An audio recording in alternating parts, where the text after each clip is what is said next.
దేవునికి సమస్త మహిమ కలుగునుగాక. వాక్యం వినుచున్న మిమ్మును దేవుడు బహుగా దీవించునుగాక.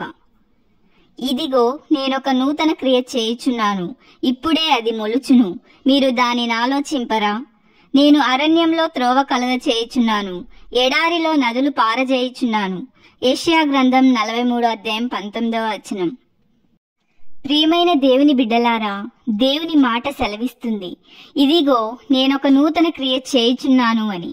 నూతన క్రియ అంటే నీ జీవిత కాలంలో ఇంతకు ముందు నువ్వు చూడనిది, ఒక కొత్త కార్యము, ఒక కొత్త ఆశీర్వాదము. అది ఎప్పుడు జరుగును?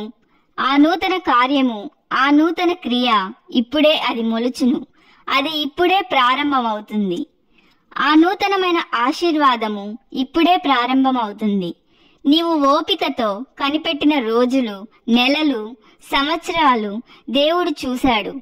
ఆయన నీ కొరకు అరణ్యంలో త్రోవ కలగ చేయుచున్నాను అంటున్నాడు. అరణ్యము అనగా ఒక దిశ, దారి తెలియని పరిస్థితి. అరణ్యము అంటే అన్ని ద్వారములు మూయబడి ఉన్న అనుభవం. నీవు ఎటువైపు వెళ్లాలో తెలియని ఒక నిరీక్షణ లేని పరిస్థితి. నీవు ఎన్ని ప్రయత్నాలు చేసినా ముందుకు వెళ్ళలేని పరిస్థితి. నీవు ఈ అరణ్యపు అనుభవాల్లో ఉండడం దేవుడు చూశాడు. నీవు ఉన్న అరణ్యం వంటి సమస్యల్లో ఎంతగా ప్రయత్నించినా అక్కడక్కడే నీ జీవితం ఉంటున్న పరిస్థితిని ఆయన చూశాడు. ఏ దారి లేని, పరిష్కారం కనిపించని నీవు ఉన్నటువంటి పరిస్థితిని దేవుడు చూశాడు. నీ కొరకు ఆయన ఒక నూతన క్రియ చేయబోతున్నాడు. నీ కొరకు ఆయన అరణ్యంలో త్రోవ కలగజేయుచున్నాడు.